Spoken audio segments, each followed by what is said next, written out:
Chairman, I'll be frank, I had no intention of addressing this in this manner. Mr. Secretary, I'll be with you in a moment.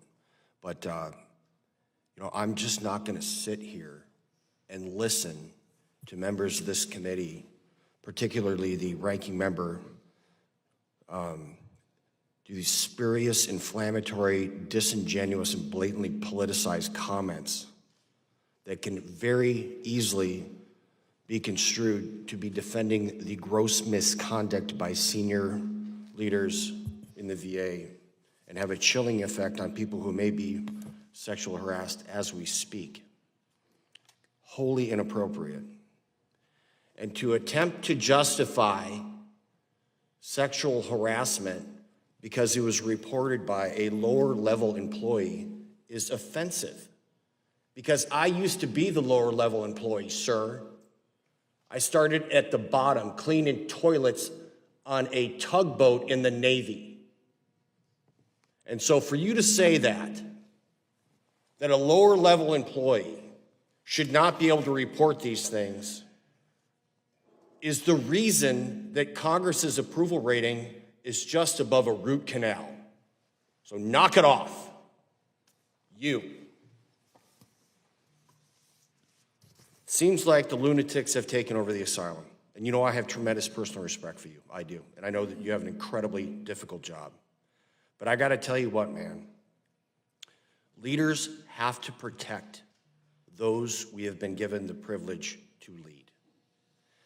Just as we, as members of Congress, have to protect those that we have been given constitutional authority of oversight to make sure that our employees who are our constituents and our fellow veterans are protected from the acts, that it's just crystal clear.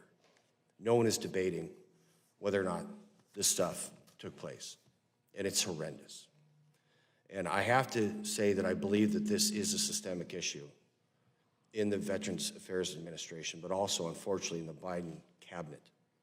You're the second member of the cabinet that has had some very significant issues with something that could be very readily addressed, sir. And they're called Commander's Critical Information Requirements. So just as the Secretary of Defense failed to notify the President that he'd be hospitalized for a very reasonable reason, having cancer, and I do wish him well. If you had established procedures, like getting a letter from the chairman of the committee that's responsible for writing the paychecks for your people, essentially, that should go to the top of your list, I think a lot of this could have been avoided.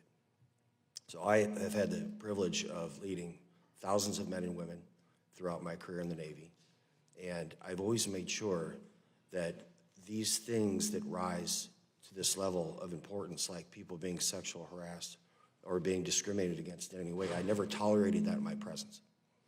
And sir, if you do not tolerate these things in your presence, I would encourage you to elevate these types of issues to an immediate report to you. So you are the commander, you're the captain of your ship. And if these things are important to you, which I believe they are, I would hope that you would stress this to your staff. And if they're not meeting your standard, that you get rid of them. And if you're incapable of meeting your own standard, then maybe you should think about doing something else. And I would hope that that would not be the case. I do have confidence in you. I want every single veteran to go to the VA to get health care, mental health care, so that they can thrive as citizens. So I have one question for you, and that's in regards to the subpoena that you were issued. Has the VA been fully compliant with that subpoena to the best of your knowledge? Yeah, so we are being compliant, but we have not yet provided all the documents that have been asked for. And that's not a function of us withholding the documents. It's a function of us getting through all the documents. And Very well. Do you have an approximate timeline? We're providing thousands of documents a week.